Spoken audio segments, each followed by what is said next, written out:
السلام علیکم تمام ناظرین کو میری طرف سے السلام علیکم۔ اس رمضان کا مہینہ بہت اچھا گزرا ہے۔ پچھلے تقریباً کوئی بارشوں کی وجہ سے یہ 22 تقریباً بہت اچھے گزرے۔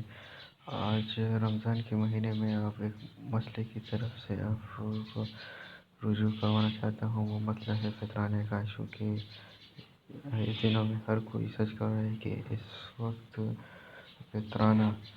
کتنا دینا پڑے گا اور کس کس پر واجب ہے، اور فطرانہ کن کن کو دیا جا سکتا ہے، جس کے بارے میں ہم نے ویڈیو سرچ کی۔ یہ ویڈیو مفتی طارق مسعود صاحب کے۔ چلو سنتے ہیں مفتی طارق مسعود صاحب کو۔ دیکھیں، صدقہ فطر کا نصاب جو ہے نا، خوب سمجھ لیں۔ جس آدمی کے پاس یا جس عورت کے پاس 5 چیزیں یا ان کا مجموعہ 52.5 تولہ چاندی کے برابر ہے، یعنی اس کی قیمت کے برابر ہے، تو اس پر صدقہ فطر بھی واجب ہے، قربانی بھی واجب ہے۔ 5 چیزیں کون سی ہیں؟ سامان تجارت، یعنی وہ سامان جو آپ نے بیچنے کے لیے خریدا ہو۔ بار بار میں اس کی وضاحت کرتا ہوں، پلاٹ خریدا تھا بیچنے کے لیے اور اب تک بیچنے کی نیت باقی ہے، اس کو کہتے ہیں سامان تجارت۔ دکان میں جو مال پڑا ہوا ہے بیچنے ہی کے لیے خریدا ہے آپ نے، یہ سامان تجارت ہے۔ تو ہر وہ چیز جو بیچنے کی نیت سے خریدی ہو اور اب تک بیچنے ہی کی نیت ہو، یہ نیت آپ کی چینج نہیں ہوئی ہو، اور اس نیت میں بھی آپ کنفیوز نہ ہو، پکی ڈھکی نیت ہو، یہی نیت ہے میں نے خریدا اس لیے کہ بیچوں گا، چاہے کسی بھی نیت سے بیچیں، بیچنے کا مقصد کچھ بھی ہو، بزنس نہ بھی ہو، بس یہ لیے میں نے اس لیے کہ میں لازمی بیچوں گا، اس کو لے ہی اس لیے رہا ہوں میں، تو ایسے یہ چیز دیکھی جائے گی۔ نمبر 2 سونا، نمبر 3 چاندی، نمبر 4 کیش اماؤنٹ یعنی کرنسی، اور نمبر 5 ضرورت سے زائد سامان۔ ضرورت سے زائد سامان کا مطلب یہ ہے کہ وہ سامان جو پورے سال استعمال نہیں ہو رہا، چاہے وہ پراپرٹی کی صورت میں ہو، گاڑی ہو، برتن ہیں گھر میں رکھے ہوئے پورے سال استعمال نہیں ہوتے، شوکیس میں پڑے ہوئے ہیں، کپڑے ہیں پورے سال استعمال نہیں ہو رہے، موبائل ہے رکھا ہوا ہے استعمال میں نہیں آتا اور ڈبے میں رکھا ہوا ہے وہ تو پورے سال استعمال نہیں ہو رہا وہ، یا آپ کی نیت ہی نہیں ہے پورے سال استعمال کرنے کی، یا کوئی یعنی آپ کو پتہ ہے کہ یہ میرے استعمال میں نہیں ہے، ایویں پڑا ہوا ہے یہ، تو یہ 5 چیزیں جس کے پاس 52.5 تولہ چاندی کی قیمت کے برابر ہو جائیں گی تو اس پر صدقہ فطر بھی واجب ہے اور قربانی بھی واجب ہے۔ اور ان میں اگر ضرورت سے زائد چیز کو نکال دیں آپ تو باقی 4 چیزیں اگر 52.5 تولہ چاندی کے برابر ہوں تو زکوٰۃ واجب ہے۔ تو زکوٰۃ اور صدقہ فطر کے نصاب میں تھوڑا سا فرق ہے۔ تو جب 5 چیزوں کا مجموعہ آپ کے پاس، یہ 4 چیزیں یا 3 یا 2 چیزیں 52.5 تولہ چاندی کے برابر ہو گئیں، اور کس دن ہوئی؟ جس دن عید کی صبح صادق ہوئی، عید الفطر کی صبح صادق کے وقت آپ کے پاس یہ اماؤنٹ تھا، اتنا مال تھا آپ کے پاس، تو آپ پر صدقہ فطر واجب ہو جائے گا۔ اگر آپ نہیں دیں گے تو آپ کو دینا پڑے گا، وہ یہ زندگی بھر ساقط نہیں ہوتا صدقہ فطر، خوب سمجھ لیں۔ ہاں ایڈوانس میں آپ دے سکتے ہیں، یعنی حساب تو آپ نے اس دن کرنا ہے جس دن عید کی صبح صادق ہوگی، یعنی 1 شوال کی صبح صادق ہوگی، تو اس وقت پتہ چلے گا آپ پر واجب ہے یا نہیں۔ لیکن آپ ایڈوانس میں رمضان میں بھی دے سکتے ہیں، بلکہ رمضان سے پہلے بھی دے سکتے ہیں اور عید کے بعد بھی دے سکتے ہیں، عید سے 1 دن پہلے بھی دے سکتے ہیں۔ تو دینے کا مسئلہ اتنا اہم نہیں ہے، جب چاہیں دے دیں، لیکن واجب آپ پر ہے یا نہیں، یعنی اس سال آپ پر صدقہ فطر واجب ہوا تھا یا نہیں، اس کا پتہ چلے گا کہ بھئی عید کے دن صبح صادق کے وقت اگر آپ کے پاس اتنا اماؤنٹ موجود تھا تو واجب تھا، اتنا اماؤنٹ موجود نہیں تھا تو آپ پر واجب نہیں تھا۔ تو اگر آپ پہلے سے دے چکے ہوں گے تو وہ گریوی ہو جائے گی۔ اب صدقہ فطر عورت پر جب واجب ہوتا ہے نا، اس کے پاس اگر مال ہو، جو یہ میں نے تفصیل بتائی، تو صرف اپنا صدقہ واجب ہوتا ہے، کسی اور کا نہیں ہوتا۔ جیسے بیگم صاحبہ کے پاس سونا ہے، گولڈ ہے یا کوئی بھی چیز ہے تو صدقہ فطر ان پر اپنا واجب ہے، بچوں کی طرف سے عورت پر واجب نہیں ہوتا۔ یا ان میرڈ خاتون ہے، ان میرڈ لڑکی ہے، اس کے پاس اتنا مال ہے تو بھی اپنا صدقہ فطر اس پہ واجب ہوگا۔ لیکن مرد پہ جب صدقہ فطر واجب ہوتا ہے تو اپنی طرف سے بھی اور اپنے نابالغ بچوں کی طرف سے بھی واجب ہوتا ہے، چاہے بیٹے ہوں یا بیٹیاں ہوں، خوب سمجھ لیں۔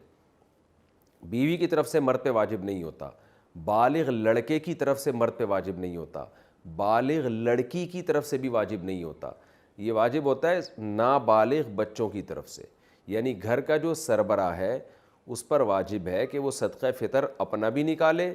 اور اپنے نابالغ بیٹے بیٹیوں کی طرف سے بھی نکالے، چاہے وہ 1 دن کا بچہ کیوں نہ ہو، 2 دن کا بچہ کیوں نہ ہو، تو ان کی طرف سے بھی نکالے۔ ہاں اگر وہ بچے مالدار ہیں، ان کے پاس خود سے 90,000 روپے یا 1,00,000 روپے جمع ہو چکے ہیں 52.5 تولے چاندی کی قیمت کے برابر، تو پھر ان کے پیسوں سے صدقہ دے گا، پھر اپنے پیسے خرچ کرنا لازم نہیں ہے، دے دے تو اچھی بات ہے۔ تو خوب سمجھ لیں۔ اچھا، آپ کے بچوں میں اگر کوئی بالغ ہے لیکن پاگل ہے، مجنون ہے، دیوانہ ہے، دماغ اس کا صحیح نہیں ہے، ایک تو وہ صحیح نہیں ہے جو آج کل ماں باپ کہتے ہیں ہمارے بچوں کا دماغ صحیح نہیں ہے، وہ والا مراد نہیں، واقعی میڈیکلی دماغ خراب ہو ان کا نا، یعنی مجنون ہے، پاگل ہو، تو ان کا بھی صدقہ فطر باپ پر واجب ہوتا ہے، چاہے بیٹی ہو یا بیٹا ہو۔ تو کیا کرنا ہے آپ نے؟ جب عورت اپنا صدقہ نکالے گی اگر مالدار ہے تو ایک صدقہ فطر، مرد نکالے گا تو اپنی طرف سے اور اپنے نابالغ بیٹے اور بیٹیوں کی طرف سے، یا پاگل کوئی ہے، مجنون ہے تو اس کی طرف سے، چاہے وہ بالغ ہی کیوں نہ ہو۔ کتنا صدقہ نکالنا ہے؟ اس میں علماء کی 2 رائے ہیں۔ جمہور علماء جو بر صغیر کے، وہ کہتے ہیں 1.25 کلو گندم، یعنی اگر آپ نے آٹے کی صورت میں دینا ہے تو 1.25 کلو، کھجور، جو، کشمش، اس صورت میں اگر اس کو معیار بنا کے دینا ہے تو اس کو ڈبل کر لیں، یعنی 1.25 کا ڈبل ہوتا ہے 3.5 کلو۔ تو یعنی کھجور سے اگر آپ دینا چاہیں، کشمش سے دینا چاہیں، جو سے دینا چاہیں تو اس کا ڈبل، اور اگر آپ گندم سے دینا چاہیں تو 1.25 کلو، یہ جمہور کی رائے ہے۔ لیکن حضرت مفتی رشید احمد صاحب رحمہ اللہ تعالیٰ کی رائے یہ تھی کہ 2.25 کلو گندم ہے، یعنی اگر آپ گندم سے دینا چاہیں تو 2.25 kg، جمہور علماء کے نزدیک 1.75، اور مفتی رشید احمد صاحب رحمہ اللہ تعالیٰ کی رائے، ان کی پوری تحقیق اصل الفتاویٰ میں ان کی کتاب میں چھپی ہوئی ہے، تو ہمیں اسی تحقیق پہ زیادہ اطمینان ہے، کیونکہ وہ دلائل ہمارے خیال میں وہ زیادہ مضبوط دلائل ہیں۔ تو 2.25 یعنی 2.25 کلو، تو 2.25 کلو گندم، اور اگر کھجور یا جو سے یا کشمش سے دینا چاہیں تو 2.25 کو ڈبل کر لیں، یعنی 4.5 کلو۔ تو یہ ایک اختلاف ہے، جب ایسا اختلاف علماء کے درمیان ہوتا ہے تو پھر عوام کے لیے بہتر یہ ہوتا ہے کہ احتیاط والے قول پہ عمل کرے، گنجائش یہ ہوتی ہے کہ اس قول پہ عمل کر لے جس میں مقدار کم ہے۔ تو آپ کو میں نے دونوں نصاب اسی وجہ سے بتا دیے کیونکہ دونوں طرف بڑے بڑے علماء ہیں، تو اگر آپ چاہیں تو 2.25 کلو گندم کے حساب سے دے دیں تو بھی انشاءاللہ صدقہ فطر آپ کا ادا ہو جائے گا، لیکن احتیاط اس میں ہے کہ 2.25 کلو گندم کے حساب سے آپ دیں۔ تو 2.25 کلو گندم کا جو فی الحال ریٹ چل رہا ہے آج کی تاریخ میں وہ 180 روپے ہے، اور 2.25 کیا آپ خود ہی کیلکولیٹ کر لیں کتنا بنتا ہے۔ تو اس کا طریقہ یہ ہوتا ہے، دکان والے سے پوچھیں بھائی 10 کلو کے آٹے کی تھیلی کتنے کی آ رہی ہے، وہ آپ کو اصل میں ایک ایک چیز نا سمجھانی پڑتی ہے، لوگ کنفیوز ہو رہے ہوتے ہیں آج کل۔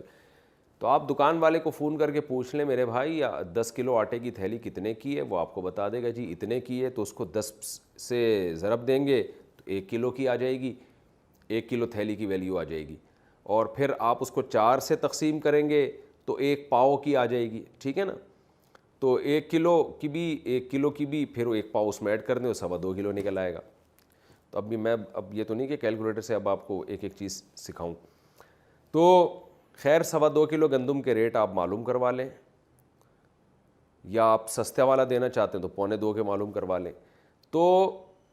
یہ ریٹ آپ نے کیا کرنے ہیں، یہ اس کی قیمت آپ کسی ایسے شخص کو دیں گے جو زکوٰۃ کا مستحق ہے، اور زکوٰۃ کا مستحق کون ہوتا ہے یہ کئی بار میں ریکارڈ کروا چکا ہوں، آپ دیکھ سکتے ہیں آپ کے یہ جو میرا جو یہی چینل ہے نا آس مفتی طارق مسعود، جس پہ یہ مسائل چل رہے ہیں، اس میں آپ سرچ کریں گے آ جائے گا۔ تو زکوٰۃ کا کوئی بھی مستحق ہو اس کو یہ دیا جا سکتا ہے، اپنے رشتہ داروں کو بھی دیا جا سکتا ہے، بلکہ زیادہ ثواب ہے رشتہ داروں کو دینا۔ دینی مدارس جو قابل اعتماد مدارس ہیں، بڑے بڑے مدارس وہ تو اکثر صحیح ہوتے ہیں، لیکن کوئی بھی مدرسہ آپ سمجھتے ہیں کہ اس کے محتمم صاحب زکوٰۃ کے مسائل جانتے ہیں اور صحیح جگہ خرچ کریں گے، میں اس لیے بار بار کہہ رہا ہوں کہ بعض لوگوں نے ایسے ہی 4 دیواری کھڑی کی ہوئی ہوتی ہے، جو 2-4 یتیم بچے لا کے ڈال دیے ہوتے ہیں اور پھر دبا کے نوٹ چھاپ رہے ہوتے ہیں زکوٰۃ اور فطرے کے نام پہ، ان کی شکلیں دکھا کے نا کہ یہ دیکھو یتیم بچے ہیں، اور پھر نوٹ چھاپ رہے ہوتے ہیں وہ۔ تو کوئی بھی دینی مدرسے کا لبادہ اوڑھ کے آپ کو بیوقوف نہ بنائیں، تحقیق کریں کہ یہ واقعی ایماندار لوگ ہیں یا نہیں ہیں، پھر آپ دیا کریں۔ تو دینی مدرسے میں دے سکتے ہیں، مسجد میں فطرہ نہیں لگ سکتا، کیونکہ صدقہ فطر کا مصرف وہی ہے جو زکوٰۃ کا، اس میں بھی غریب کو مالک بنانا، جس کو تملیک کہتے ہیں، مالک بنانا ضروری ہے۔ تو اب آپ نے کیا کرنا ہے، 2.25 کلو گندم یا 4.5 کلو جو یا کھجور، اس کے ویلیو معلوم، بہتر ہے کھجور سے دیں جو سب سے اچھا کہلائے گا، کشمش سے دیں تو یہ اس میں زیادہ ثواب ملے گا آپ کو۔ دل بڑا رکھنا چاہیے، اللہ بڑا ہے تو پھر اللہ کو بھی سخی لوگ پسند ہیں، تو آپ بڑا دل رکھ کے کھجور کے ویلیو کے حساب سے دیں۔ اچھا، یہ آپ نے قیمت ہی دینی ہے یا گندم بھی دے سکتے ہیں؟ تو تینوں ائمہ کے نزدیک، امام مالک، امام شافعی اور امام احمد ابن حنبل رحمہم اللہ تعالی، ان تینوں اماموں کے نزدیک آپ پیسے نہیں دے سکتے صدقہ فطر میں، آپ کو گندم ہے تو گندم ہی دینی پڑے گی، آٹا دینا پڑے گا، یا اگر آپ جو سے دینا چاہتے ہیں تو آپ کو جو دینی پڑے گی، آپ کشمش سے دینا چاہتے ہیں تو کشمش ہی دینی پڑے گی، اس کی قیمت نہیں دے سکتے آپ۔ لیکن امام ابو حنیفہ رحمہ اللہ کا موقف یہ ہے کہ آپ وہ چیز بھی دے سکتے ہیں اور اس کی قیمت بھی دے سکتے ہیں۔ تو امام ابو حنیفہ کے رائے میں آسانی بہت ہے، اسی وجہ سے میں نے دیکھا ہے کہ بہت سے حضرات جو دوسرے فقہ کو فالو کرتے ہیں وہ بھی اس میں امام حنیفہ کی رائے کو لے رہے ہوتے ہیں۔ لیکن بہرحال اصول یہ ہے کہ جب آپ ایک فقہ کو فالو کریں تو آپ نے مکمل اسی کو فالو کرنا چاہیے، اپنی خواہشات کی بیس پر، چھوٹی چھوٹی باتوں کی بیس پر ایک فقہ سے دوسرے فقہ کی طرف چھلانگ مارنا، اس سے انسان نفسانی خواہشات کا غلام بنتا ہے، پھر بڑے بڑے مسائل میں بھی یہی کام کرنے لگتا ہے وہ۔ تو آپ بہرحال امام حنیفہ رحمہ اللہ تعالیٰ کی رائے کے مطابق آپ اس کا متبادل بھی دے سکتے ہیں۔ دیکھیں حدیث میں تو متبادل کا تذکرہ نہیں ملتا، حدیث میں تو یہ گندم ہے تو گندم ہی ہے، جو ہے تو جو ہی ہے، لیکن امام حنیفہ نے اجتہاد کیا ہے کہ جی مقصد تو فقیر کی حاجت پوری کرنا ہے نا، تو گندم کے بجائے پیسے دینے میں حاجت زیادہ پوری ہوگی۔ تو بہرحال میں نے تو آپ کے سامنے فقہا کے جو اختلاف تھا وہ بیان کر دیا، اب آپ جانیں آپ کیا اس کیسے عمل کرتے ہیں۔ تو آپ اس کی قیمت بھی دے سکتے ہیں اور عین وہ چیز بھی دے سکتے ہیں۔ اچھا، یہاں پر ایک چیز اور بھی ہے کہ مرد تو دے گا اپنے نابالغ بچوں کی طرف سے بھی اور اپنی طرف سے بھی، اگر بیوی کی طرف سے صدقہ فطر وہ دے دے یا بالغ بچوں کی طرف سے دے دے تو ادا ہو جائے گا؟ تو جی ہاں بالکل ادا ہو جائے گا، لیکن اس کے لیے پہلے ان کو بتانا، ان سے پرمیشن لینا ضروری ہے۔ اگر آپ نے صدقہ فطر دے دیا بیوی کو بتائے بغیر، بعد میں وہ پرمیشن دے دے ٹھیک ہے جی قبول ہے، تو ادا نہیں ہوگا، اس لیے کہ یہ عبادت ہے اور عبادت میں نیت ضروری ہے، اور نیت عبادت سے پہلے ہوگی۔ نماز پڑھنے کے بعد آپ فیصلہ کریں کہ میں یہ ظہر کے 4 فرض بناؤں یا عصر کے بناؤں، ایسا نہیں ہوتا، پہلے کرنا پڑتا ہے آپ کو۔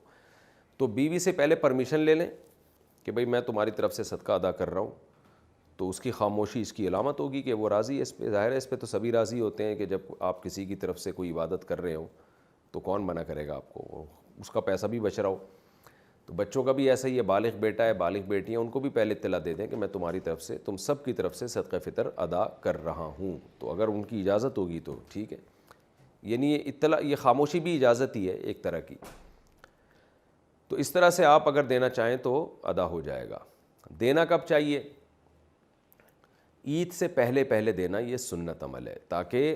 غریب لوگ عید کی خوشیوں میں آپ کے ساتھ شریک ہو جائیں۔ لیکن اگر کسی نے عید کے دن دیا تو بھی ٹھیک ہے، عید کے بعد دے دیا تو بھی ٹھیک ہے، لیکن افضل اور سنت یہی ہے کہ عید سے پہلے پہلے دیں۔ اور صدقہ فطر جو ہے یہ قضا نہیں ہوتا، یہ آپ پر ہمیشہ کے لیے لازم رہتا ہے۔ اگر کسی نے 10-15 سالوں سے صدقہ فطر ادا نہیں کیا ہے تو اب وہ سارے تمام جتنے بھی سال گزر چکے ہیں سب کا صدقہ فطر آج نکالے گا وہ، یا اس کو تقسیم کر کے دے دے، یکمشت دینا ضروری نہیں ہے، وہ حساب لگا لے لیکن اس کو اپنی زندگی میں وہ پورا صدقہ ادا کر لے۔ جی ناظرین، سن لیا مفتی طارق مسعود نے یہ سب ہمیں ایکسپلین کیا کہ صدقہ فطر کس کو دینا ہے، کن کن پر واجب ہے اور کتنی مقدار پر واجب۔ ہر کسی کو چاہیے کہ اپنے استطاعت کو دیکھ کر صدقہ دے، کیونکہ اس میں نہ صرف ثواب ہے بلکہ کیونکہ ایک صدقہ ہے، نہ صرف ہمارے رزق و مال و جان میں برکت دے گا۔ اور آپ سب کو اس سننے کا بہت شکریہ۔ اس قسم کے اور مسئلے سننے کے لیے نیچے کمنٹ ضرور کریں۔ والسلام۔